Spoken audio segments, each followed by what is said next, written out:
नमस्कार, मैं हूँ श्याम पचौरी और आपका स्वागत करता हूँ मेरे यूट्यूब चैनल जागृति आईएएस में। चलिए हम कल वाली बात को फिर एक बार कंटिन्यू करते हैं। हमने कल सामाजिक विशेषताओं से संबंधित चैप्टर को क्लियर किया था, पॉइंट को क्लियर किया था, चैप्टर तो नहीं कहेंगे। सांस्कृतिक विशेषताओं से संबंधित अब हमारी बात शुरू होने जा रही है। सांस्कृतिक विशेषताएं सबसे पहले संस्कृति से जो चीज संबंधित होगी वो सांस्कृतिक विशेषताओं में सम्मिलित की जाएगी। तो सांस्कृतिक विशेषताओं के क्या आयाम हो सकते हैं? तो यहां कला होगी। कलाओं के अंतर्गत क्या बात हो सकती है? कलाएं कितने प्रकार की हो सकती हैं? कलाएं बहुत प्रकार की हो सकती हैं। इस सभ्यता के अंतर्गत हमें कलाओं से संबंधित क्या चीजें नजर आने को हैं? इस सभ्यता के अंतर्गत हमें स्थापत्य दिखाई देता है। स्थापत्य में भी दो खंड होते हैं। स्थापत्य मतलब क्या है, पहले ये समझते हैं स्थापत्य क्या है। स्थापत्य मतलब ऐसी संरचना जो मकानों के रूप में, मूर्ति के रूप में, जो कि हमें दृश्यमान होती है, त्रिविमीय संरचना होती है, जो कि हमें दिखती है, जैसे कि आवास, जैसे कि मूर्तियां। तो स्थापत्य के अंतर्गत दो प्रकार का विभाजन है। एक होता है वास्तुकला और एक होता है मूर्तिकला। वास्तुकला के अंतर्गत हमने इनकी नगरीय योजना को देखा, इनकी आवास योजना को देखा। मूर्तिकला के अंतर्गत हमने विभिन्न प्रकार की जो मूर्तियां बन रही हैं इस सभ्यता के अंतर्गत उनको जाना। चाहे वह मृण मूर्तियां हों, मिट्टी की बनी मूर्तियां हों, चाहे वह धातु की बनी मूर्तियां हों और चाहे प्रस्तर की बनी मूर्तियां हों। मूर्तियों के अंतर्गत चाहे वो पशु की मूर्तियां हों, चाहे मानव में व्यक्ति की मूर्तियां हों और चाहे स्त्री की मूर्तियां हों, ये सारी चीज हमने जो जानने योग्य थी वह जान ली है। इस चीज में हम तब गहराई से अध्ययन करेंगे जब हम आर्ट एंड कल्चर के चैप्टर में जाएंगे। आर्ट एंड कल्चर के अंतर्गत इस चीज का अध्ययन हम बृहद और विस्तृत रूप में करते हैं। कलाओं का दूसरा जो बिंदु है वो है शिल्पकला। शिल्पकला के अंतर्गत छोटे छोटे उद्योग सम्मिलित होते हैं, व्यवसाय जिनसे हो सकते हैं, जैसे कि लोहार, लोहा बनाने का काम, जैसे कि बढ़ईगिरी, लकड़ी का काम, जैसे कि वस्त्र बनाना, जुलाहे का काम, चाहे कुंभकार मिट्टी से बर्तन बना रहा है, ये सारी चीजें इसमें देखी जाती हैं। संगीत भी कला का एक पैटर्न है। हमने संगीत के बारे में बस इतना जान लिया कि हाँ ये संगीत के बारे में भी रुचि रखते थे, बस इतना काफी है। नृत्य से संबंधित नृत्य से संबंधित हमने पिछले सेशन में बात कर चुके हैं, इसलिए उस ओर नहीं जाएंगे। तो कलाओं से संबंधित जो हमारा आयाम है वो क्लियर हो जाता है। फिर सांस्कृतिक विशेषताओं का दूसरा आयाम यह है कि इनका धर्म कैसा है। धर्म क्या है? धर्म क्या है? धर्म है रीति रिवाज, मान्यता, विश्वास, पारलौकिक लौकिक मान्यताओं में जो विश्वास है, ईश्वर की सत्ता में जो विश्वास है, वही तो धर्म है। यद्यपि धर्म का मामला बहुत अलग प्रकार का है। यद्यपि धर्म का जो अध्ययन आजकल किया जा रहा है, आजकल जो समझा जा रहा है, वास्तविकता में वह नहीं है। इसका दार्शनिक दृष्टिकोण अलग हो सकता है। हमारे ही YouTube चैनल पर Indian real philosophy of India YouTube channel के अंतर्गत आप दार्शनिक धर्म को समझ सकते हैं कि वास्तव में धर्म क्या है। किंतु अभी हम उस ओर नहीं जाएंगे। हम चूंकि एग्जाम से के हिसाब से तैयारी कर रहे हैं, तो उस बिंदु को, उन तथ्यों को जानना जरूरी है जो कि एग्जाम के लिहाज से अति आवश्यक है। तो जो उन्होंने कहा है, जो इतिहासकारों ने कहा है, उसी को मान लेते हैं। धर्म यानी पूजा पद्धति, इसका एक आयाम। धर्म यानी भूत प्रेत में विश्वास, धर्म यानी ईश्वर में विश्वास, धर्म यानी रीति रिवाज, मान्यताएं, यही तो लगाते हैं इतिहासकार। यही तो आज की समझ हो गई है धर्म से। तो पूजा अर्चना के मामले में क्या है, ये किन लोगों की पूजा कर रहे हैं? तो यहां पूजा मुख्यतः अगर हम मनुष्य के रूप में देखें तो ये दो लोगों की मान्यताएं यहां हमें देखने को मिलती हैं। ये स्त्री की भी पूजा करते हैं, ये पुरुष की भी पूजा करते हैं।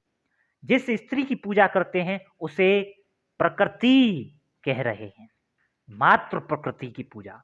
परम स्त्री ही मात्र प्रकृति है, या मात्र प्रकृति ही स्त्री के रूप में निर्मित करके, मूर्तियों के रूप में निर्मित करके इन्होंने इनकी पूजा अर्चना की है। और परम पुरुष के रूप में भी ये पूजा करते हैं, ऐसा हमें इतिहासकार बताते हैं। इतिहासकारों ने इस प्रकार का अध्ययन किया है। कैसे अध्ययन किया है? क्योंकि हमें बहुत सारे प्रमाण मिले हैं, जैसे कि परम स्त्री यानी प्रकृति से संबंधित जो मामला है उसमें हमें बहुत सारी ऐसी मृण मूर्तियां, बहुत सारी धातु की मूर्तियां मिली हैं जो कि स्त्री की हैं। बहुत सारे सिक्कों नहीं, मोहरों पर स्त्री के रूपांकन किए गए हैं, जिससे ये लगता है कि ये लोग स्त्री को पूजते रहे होंगे। बेसिकली स्त्री को नहीं पूज रहे हैं, प्रकृति को ही स्त्री के रूप में पूज रहे हैं। आज भी जो धार्मिक मान्यता है भारत के अंतर्गत, वह स्त्री को परम स्त्री ही मानता है, या यूं कहें कि प्रकृति को स्त्री के स्वरूप में मानता है, प्रकृति की पूजा स्त्री के रूप में करता है। यह मान्यता कहीं न कहीं हमें लिंक होती दिखाई देती है हड़प्पा सभ्यता से। फिर हम बात करते हैं परम पुरुष की। परम पुरुष में एक बात ध्यान देने योग्य है, वह यह है कि यहां से एक जो मुद्रा मिली है, उस मुद्रा पर चित्रांकन है पशुपति शिव का। पशुपति शिव की मोहर के बारे में हम अच्छे से चर्चा कर चुके हैं कि सर जॉन मार्शल ने क्या कहा, कैसे उन्होंने इसे पशुपति शिव का दर्जा दिया है। अब हम उस ओर नहीं जाएंगे। यहां से लिंग और योनि के प्रमाण भी प्राप्त हुए हैं। लिंग और योनि यानी कि आज भी हमारे हिंदू धर्म के अंतर्गत कुछ लोग ऐसा मानते हैं कि जो शिवलिंग प्रतिरूप है वह लिंग और योनि का ही है। कुछ लोग मानते हैं उसी प्रकार के साक्ष्य वहां मिले हैं। बड़े बड़े इतिहासकार ये भूल जाते हैं लिखने में कि हम क्या लिख रहे हैं। वह नहीं समझते कि यह किस लिए निर्मित किया गया होगा, और वह लिंग और योनि कह देते हैं। शिवलिंग को भी लिंग और योनि कह देते हैं, उसके पीछे का लॉजिक नहीं जानते। दूसरे संप्रदाय के लोग, दूसरी मान्यताओं के लोग हिंदू धर्म पर इस बात को लेकर टीका टिप्पणी करते हैं, और ये अभी भी बहुत मुद्दा धार्मिक संप्रदायों के बीच विवाद का विषय बना हुआ है। इसका भी हम जो सही मायना है वह लेकर के आते हैं अपने रियल फिलॉसफी ऑफ इंडिया के अंतर्गत, इंडियन रियल फिलॉसफी के अंतर्गत यूट्यूब चैनल पर। किंतु जो है एग्जाम के लिहाज से लिंग और योनि की पूजा, लिंग और योनि की पूजा, परंतु इतिहासकार ये भी तथ्य लगाते हैं कि ये पूजा करते ही थे। इस बात के प्रमाण पूरे पुख्ता नहीं है। पुख्ता इसलिए नहीं है कि जिन स्थानों से ये मिला है, लोथल और कालीबंगा वगैरह से, उन स्थलों पर ये घरों में रखे नहीं मिले।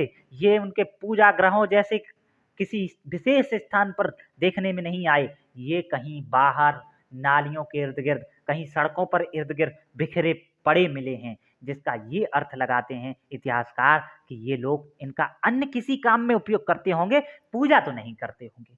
क्योंकि अगर पूजा करते तो इनको सुरक्षित स्थानों पर रखते। सुरक्षित स्थानों का मतलब है इनके विशेष स्थान होते।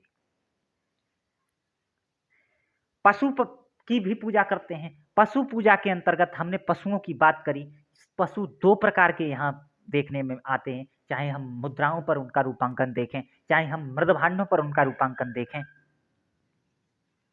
चाहे हमें जीवाश्म प्राप्त होते हों, तो दो प्रकार के पशु, एक तो साधारण हैं, एक संश्लिष्ट हैं, पौराणिक हैं। साधारण तो साधारण हैं ही, उससे ये पता चलता है कि ये पशु यहाँ था, किंतु संश्लिष्ट प्रकार के जो पशु हैं, जो पौराणिक पशु हैं, जो कि विशेष दिख रहे हैं, जो बराह के शरीर के से दिख रहे हैं, नरसिंह जैसे शरीर के दिख रहे हैं, वो संश्लिष्ट हैं। ऐसे पशुओं का उपयोग क्या रहा होगा? शायद हो सकता है कि पशुओं को विशेष मान करके उनकी पूजा की जाती रही हो। संश्लिष्ट पशुओं में मोहनजोदारो से कुछ एक प्रमाण मिले हैं। कुछ एक प्रमाणों में जैसे कि सींग युक्त बैल मिला है, जिस पर सूंड लगा दिया गया है, हाथी का सूंड। उसकी नाक की जगह पे तो सूंड है, बाकी उसका शरीर सांड के जैसा है। तो इसका मतलब क्या है कि ये संश्लिष्ट प्रकार का एक विशेष प्रकार का जीव है। ऐसा जीव नहीं कभी हुआ, ऐसा जीव नहीं हुआ, ये विशेष पशु है। तो इसके क्या काम होगा, इनके बीच में इसकी क्या मान्यता होगी? जैसे कि हमारे बीच में वराह की मान्यता है, जैसे कि हमारे बीच में नरसिंह की मान्यता है। हम उनकी पूजा करते हैं, हम उनके लिए मंदिर बनाते हैं, वही मान्यता हो सकती है कि इनके बीच भी रही हो। नाग पूजा के भी प्रमाण मिले हैं। नाग पूजा मोहनजोदारो से ही इसके प्रमाण मिले हैं। एक मुद्रा पर एक व्यक्ति को, नाग को, सर्प को दूध पिलाते हुए दिखाया गया है, ये इसका प्रमाण है। दूसरा, वृक्ष पूजा के प्रमाण मिले हैं। वृक्ष पूजा के प्रमाण क्या है? एक मुद्रा पर वृक्ष को जल देते हुए दिखाया गया है, यह भी मोहनजोदारो के अंतर्गत मुद्रा मिली है।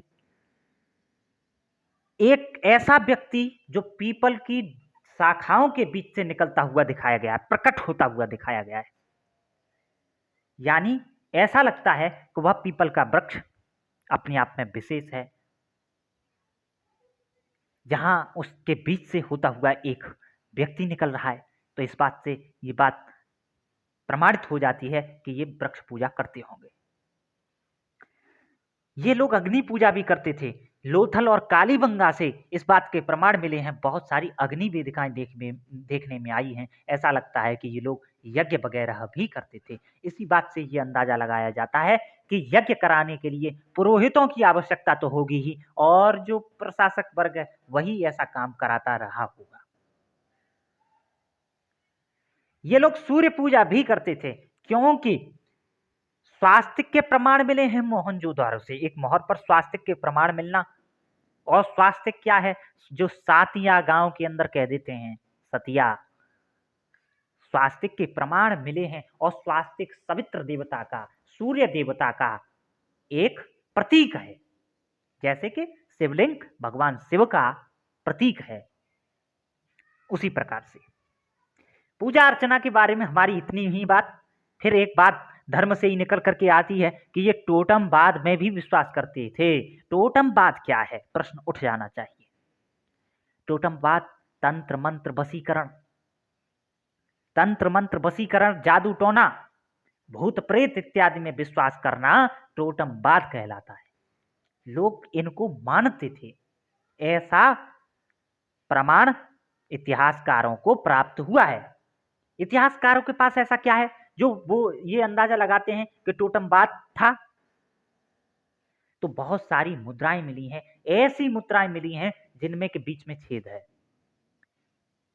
जैसे कि वह एक धागा डाल करके ताबीज के रूप में इस्तेमाल की जाती रही होंगी। और ताबीज का बेसिक मतलब ही ये है कि ताबीज मुख्यतया आज की सभ्यता में भारत के अंदर पिछड़े हुए क्षेत्रों में केवल मात्र इसलिए उपयोग किया जाता है कि भूत प्रेतों से बचा जा सके। ताबीज का प्रमाण मिलना,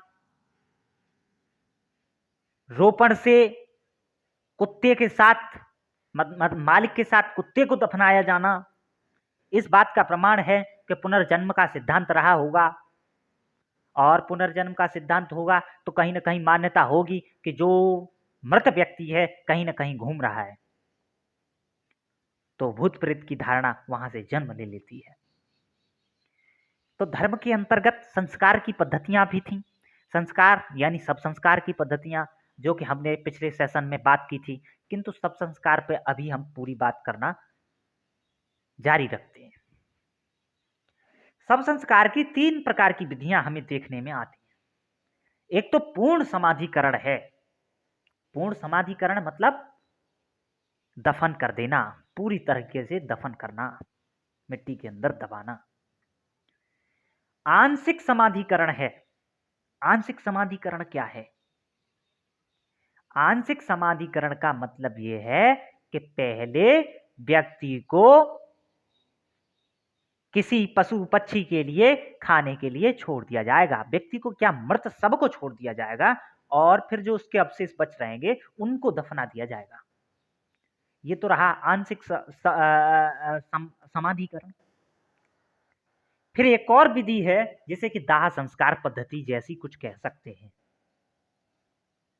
यद्यपि ये डिबेटेबल है, किंतु दाह संस्कार कह रहे हैं यानी कुछ लोगों, मृत व्यक्तियों को किन्हीं नगर क्षेत्रों के अंतर्गत जलाया जाता था और फिर उनके सब जो बचे हुए अवशेष हैं, अस्थि पंजर हैं, उनको किसी कलश के अंतर्गत रख करके और मिट्टी के अंदर दफन किया जाता था। तो यहां से एक कॉन्सेप्ट कलश समाधान का भी निकल आता है। व्हीलर और पिगट ने इसे शोक पिट कहा है। कलश समाधान को शोक पिट कहा है, क्योंकि कलश समाधान जो मिले हैं उनमें राख वगैरह कुछ थोड़ी बहुत मिल सकती है, उसमें ताबीज वगैरह मिल सकते हैं, कुछ आभूषण मिल सकते हैं, चूड़ियां वगैरह कुछ अलग टाइप, किंतु व्यक्ति के जो विशेष अवशेष होते हैं वो प्राप्त नहीं होते।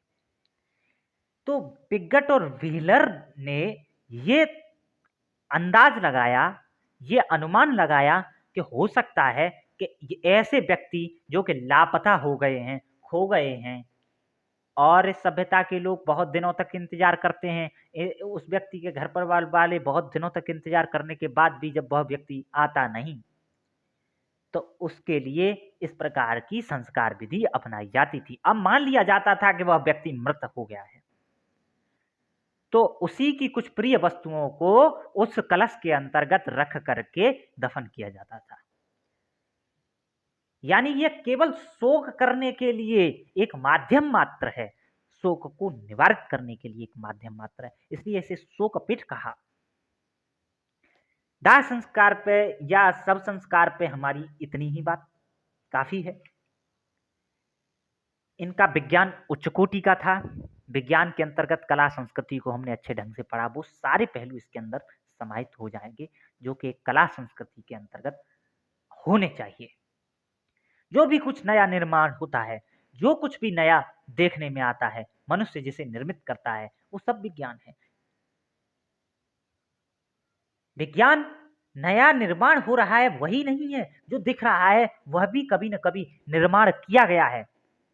हो सकता है कि मनुष्य ने निर्माण न किया हो, किंतु वह निर्मित तो हुआ ही है। यह प्रकृति निर्मित हुई है, किंतु यह भी विज्ञान है। कैसे निर्मित हुई है, ये प्रकृति क्या है, विज्ञान इसका उत्तर देगा। किंतु धर्म अलग है। धर्म एक सरल भाषा में दर्शन को व्यक्ति के सामने लाता है। और दर्शन क्यों पर बात करता है? दर्शन पर आएंगे, फिलॉसफी की क्लास लेते ही हम उस चैनल पर, उधर चले जाइए, समझ में आएगा दर्शन क्या है। तो विज्ञान के अंतर्गत इनकी नगरीय योजना, इनका सांस्कृतिक ढांचा, इनकी सामाजिक व्यवस्थाएं, इनकी नाली गली योजना, इनकी जो है स्थापत्य कला, इनकी मूर्ति कला, वास्तुकला, इनका संगीत, इनका नृत्य, इनकी सारी चीजें विज्ञान के अंदर समाहित होंगी। शिक्षा के स्तर पर हम पिछले सेशन में अच्छे से बात कर चुके हैं, तो अब जरूरी नहीं। अब अगला जो डायमेंशन है वो है राजनीतिक विशेषताएं।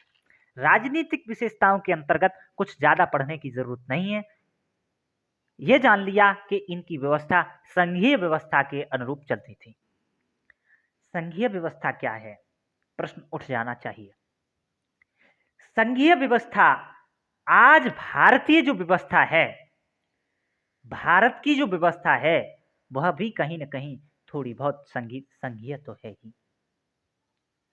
जानेंगे कि भारतीय संघीय प्रणाली एक अलग प्रकार का कॉन्सेप्ट है जो कि पूर्णतया संघीय नहीं है। कनाडाई पद्धति पर आधारित भारतीय संघीय प्रणाली विकसित हुई है। तो प्रश्न ये है कि संघीय प्रणाली है क्या? जो व्यवस्था जो संघ से चलती हो, सेंट्रल से चलती हो, जिसकी सरकार सेंट्रल में हो, जिसका नेतृत्व सेंट्रल के पास हो, वह संघीय प्रणाली है। जैसा कि सिर्फ मोदी जी काम करें, सिर्फ मोदी जी का मंत्रिमंडल काम करे, राज्यों के अंतर्गत योगी जी ना हो, उत्तर प्रदेश के अंतर्गत और लोग मध्य प्रदेश, झारखंड, बिहार, इन सभी क्षेत्रों में जो हम मुख्यमंत्री और उनका जो मंत्रियों का समूह देखते हैं, उनकी व्यवस्थाएं ना हो तो हम कहेंगे कि एक संघीय ढांचा है। किंतु हमारे यहाँ भी संघीय ढांचा है, एक अलग प्रकार का ढांचा है। उसे हम समझेंगे जब हम पॉलिटी की क्लास में आएंगे। तो संघीय प्रणाली का मतलब है कि इस सभ्यता में बहुत सारे नगर हैं, 100 से भी अधिक नगर हैं, स्थल तो बहुत हैं जो कि बहुत खोजे गए हैं। 1500 2000 से भी ज्यादा होने चाहिए स्थल तो, पर नगर 100 से भी अधिक इस सभ्यता के अंतर्गत खोजे गए हैं, जिनमें कि मोहनजोदारो और हड़प्पा सभ्यता के बारे में इतिहासकार मानते हैं कि यहाँ प्रशासनिक राजधानी रही होगी, एक संयुक्त राजधानी रही होगी, यहाँ सेंट्रल रहा होगा जहाँ से कि व्यवस्थाएं, नियम, रेगुलेशन बनाए जाते होंगे और वह म्युनिसिपल कॉरपोरेशन जैसी कुछ प्रणाली से पूरे नगरीय क्षेत्रों में लागू होती होगी। यानी कि ढांचा संघीय था, नियम रेगुलेशन लागू होते थे म्युनिसिपल कॉरपोरेशन जैसी कोई नई तकनीकी से, जो कि आधुनिक परिप्रेक्ष्य में सही है। संघीय व्यवस्था थी, एक दूसरे से लड़ने झगड़ने का काम ज्यादा नहीं था, इसलिए युद्धक उपकरणों का बहुत कम मात्रा में ये लोग उपयोग करते थे। उपकरण मिले हैं, साधारण उपकरण मिले हैं, जिनमें कि कुल्हाड़ी है, आरी है, छुरा है, बर्छा है, गोलाकार आरियां भी मिली हैं, किंतु ये सब साधारण कृषि के उपयोगी, व्यवसाय के उपयोगी यंत्र हैं, युद्धक उपकरण नहीं है। कुछ बाण, भाला, बाणाग्र, ऐसे कुछ छोटे छोटे अवशेष मिले हैं, किंतु बहुत अल्प मात्रा में मिले हैं, इसलिए मानते हैं कि इस सभ्यता के लोग युद्ध नहीं करते थे। नगर नियोजन बढ़िया था, इस पे हमने चर्चा बहुत विस्तारित रूप से पहले के सेशनों में की है। कोई शासक वर्ग तो था, उस शासक वर्ग के बारे में भी हमारी चर्चा हो चुकी है कि वो हो सकता है कि पुरोहित वर्ग रहा हो सकता है व्यापारी वर्ग रहा हो, जो कि दुर्ग के अंदर रहता था। अब जो हमारा मुद्दा है विशेषताओं से हट करके एक अलग डायमेंशन की ओर आ जाता है कि इस सभ्यता जो कि इतनी विस्तृत सभ्यता थी, इतनी उन्नत सभ्यता थी, जिसका इतना उन्नत जीवन स्तर था, इसका आवासीय पैटर्न इतना उन्नत था, इसका कला संस्कृति का दृष्टिकोण इतना विकसित था, तो इस सभ्यता का उद्भव कैसे हुआ और फिर ये पतन कैसे हो गया इस सभ्यता का, कुछ बेसिक चीजें जानने लायक हैं। जैसे कि इस सभ्यता के उद्भव के बारे में दो तथ्य जानना जरूरी है कि मतलब दो प्रकार के मत हमें इतिहास में देखने में आते हैं। एक मत तो ये है कि अंग्रेजों ने उसे प्रकाशित किया है, दूसरा भारतीय लोगों ने प्रकाशित किया है। अंग्रेज लोग हैं, अंग्रेज यूरोपीय सभ्यता से संबंधित हैं। इस सभ्यता का उत्खनन उस दौरान प्रारंभ हो रहा है जबकि ब्रिटिश साम्राज्य भारत के अंदर भी देखने को मिलता है। मॉडर्न हिस्ट्री ऑफ इंडिया के अंदर उस चीज का अध्ययन करेंगे। तो उन लोगों ने जब इस सभ्यता को इतने विकसित मॉडल के रूप में देखा और वो ये भी जानते हैं कि इस समय काल के दौरान हमारी जो यूरोपीय सभ्यता है उसका तो अत्यंत निम्न स्तर है, वो तो कपड़ा भी पहनना नहीं जानते ढंग से, वो तो नगरों में क्या घरों में रहना नहीं जानते, पशुपालन करते फिरते हैं, खाना बदोश हैं, बंजारे हैं। तो वो क्या कहेंगे? वो इस प्रकार का तर्क देंगे कि कहीं न कहीं कनेक्टिविटी उनकी तरफ से बन जाए। यद्यपि उनका ये मत अब मान्य नहीं है। इस प्रकार का क्वेश्चन आ सकता है कि सबसे ज़्यादा जो अमान्य मत है इस सभ्यता के उद्भव के स्वरूप में, जो सबसे अमान्य मत है वो किन लोगों का है? तो ये तथ्य जान लो कि अंग्रेजों में गार्डन चाइल्ड का और व्हीलर का है, क्योंकि गार्डन चाइल्ड और व्हीलर ने ये बात कही कि इस सभ्यता का उद्भव यूरोपीय साइड से कहीं से हुआ था, मेसोपोटामियाई क्षेत्र से हुआ था। वही लोग अपनी उन्नत तकनीकी, अपनी उन्नत कला दृष्टिकोण लेकर के भारत की ओर अग्रसर हुए और वो धीमे धीमे करके उन्होंने यहाँ इतनी बड़ी सभ्यता का विकास कर लिया। हमारे पास बहुत सारे पॉइंट्स हैं, इतिहासकारों ने बहुत सारे ऐसे पॉइंट्स सुझाए हैं जिनके माध्यम से इसका बहुत बड़ी मात्रा में खंडन होता है, किंतु वो सब विश्लेषणात्मक तरीका ऑप्शनल हिस्ट्री का है। कभी उस पर क्लास होगी तो हम उसके बारे में बृहद और विस्तृत रूप से चर्चा करेंगे। भारतीयों में एक मत ये जान लेना जरूरी है कि अमलानंद घोष जैसे विद्वानों ने कहा कि भारतीय संस्कृतियां जो छोटी छोटी हैं, उन संस्कृतियों में आपस में मेलजोल हुआ, उन संस्कृतियों में व्यापारिक आदान प्रदान हुआ, धीमे धीमे करके एक दूसरे को उन्होंने समझना प्रारंभ किया और एक विस्तृत संस्कृति का निर्माण कर लिया। उसी परिप्रेक्ष्य में अमलानंद घोष कहते हैं कि हड़प्पा संस्कृति का निर्माण सोथी संस्कृति से हुआ होगा, जो कि राजस्थान के अंतर्गत थी।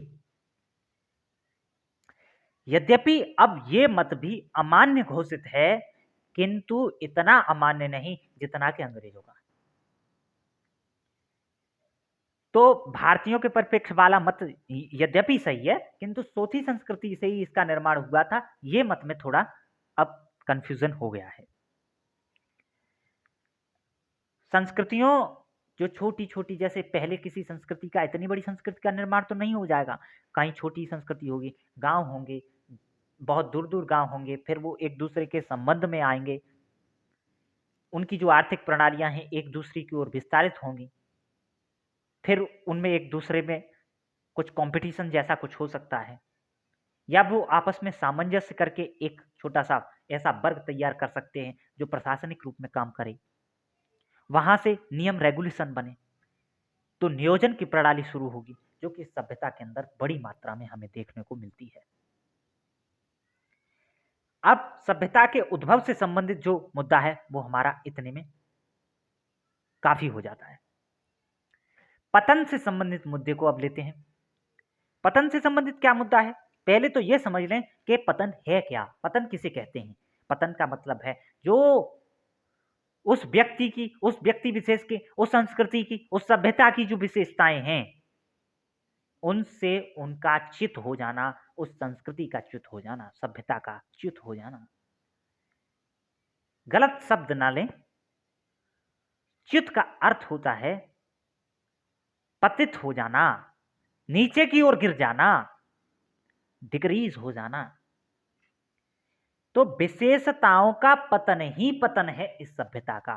क्या विशेषताएं थी, हमने विस्तृत रूप से चर्चाएं की, उन सब का हमें यहाँ आते आते पतन होते दिखता है। मृदभांड उतना उन्नत स्तर का नहीं रहा, मुद्राएं अब उतनी देखने में नहीं आती, अब नगर नियोजन उस प्रकार का नहीं है, अब कला संस्कृति उस प्रकार की नहीं रही,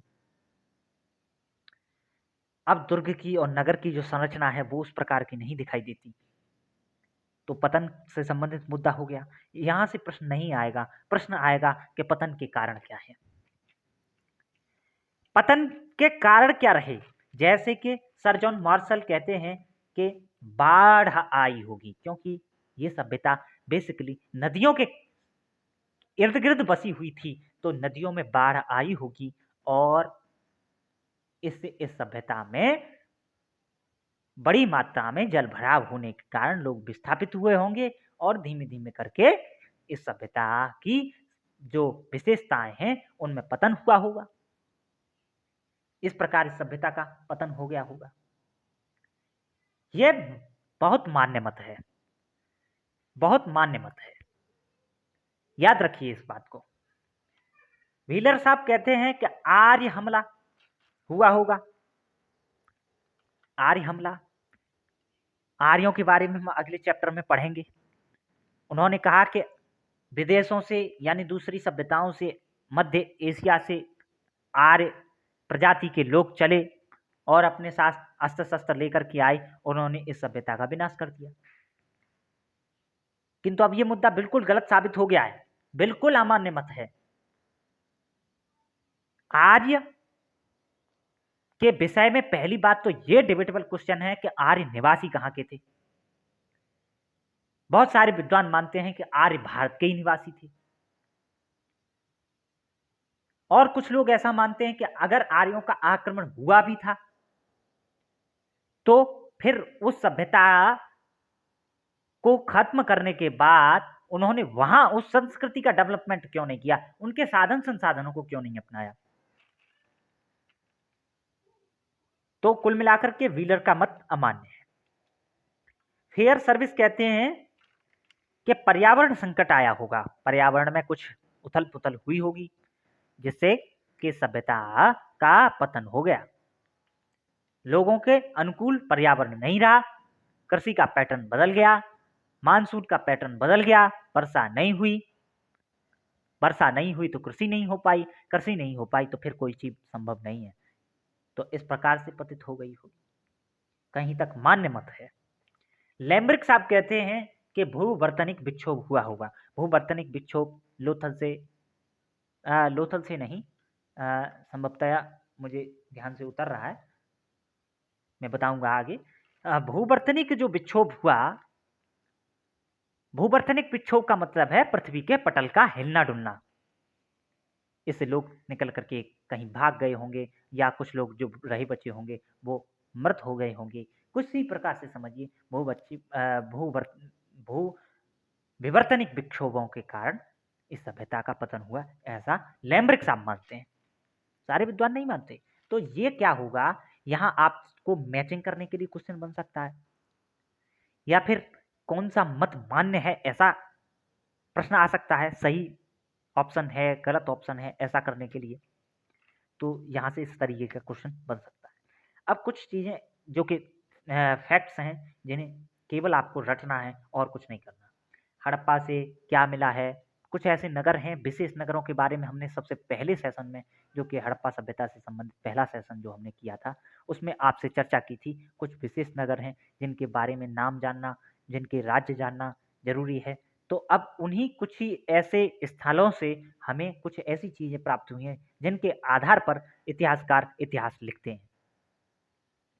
क्या वो चीजें मिली हैं, उन सारी चीजें पढ़ना जरूरी नहीं, कुछ एक चीजें पढ़ना जरूरी है। जैसे कि हड़प्पा सभ्यता के अंतर्गत हमें अन्नागार मिला है, अन्न कूटने के वृत्ताकार चबूतरे हड़प्पा सभ्यता से मिले। मैचिंग करने के हिसाब से ये सारी चीजें सही हैं। मोहनजोदारो से स्नानागार मिला है, पहली चर्चा हो चुकी है। सबसे बड़ी इमारत मोहनजोदारो की क्या है, तो अन्नागार है। यह प्रश्न हो सकता है कि इसकी विशेष इमारत तो स्नानागार है, पवित्र स्नानागार, किंतु विशेष इमारत नहीं, बड़ी इमारत के बारे में अगर प्रश्न आ जाता है कि मोहनजोदारो की कौन सी सबसे बड़ी इमारत है, तो वो अन्नागार है। फिर चनुहोदरो के बारे में हमने बात करी थी कि मन का बनाने का कारखाना यहां से मिला है। लोथल के बारे में हमने बात की थी, यहां से मन का बनाने का कारखाना मिला ही है, गोदीवाड़ा मिला ही है, और रंगाई कुंड भी मिला है। रंगाई कुंड का क्या उपयोग होता होगा, रंगाई कुंड का उपयोग ये होता होगा कि वस्त्रों को रंगने के लिए, वस्त्रों को कलर करने के लिए उपयोग में लाया जाता होगा। एक धौलावीरा स्थल के बारे में हमने बात की थी, ये इस सभ्यता का भारत के अंदर दूसरा सबसे बड़ा स्थल है। स्टेडियम के यहां से प्रमाण मिले हैं, उत्तम जल निकासी प्रणाली की व्यवस्था मिली है, वाटर रिजर्व जैसी चीजें मिली हैं। वाटर रिजर्व का मतलब जल को संचित करने जैसी संरचना, जैसे कि आधुनिक भारत के अंदर हम डैम देखते हैं। किसी नदी पर डैम बना दिया जाता है, वहां जल भंडारित होता है, उसी प्रकार की कोई संरचना।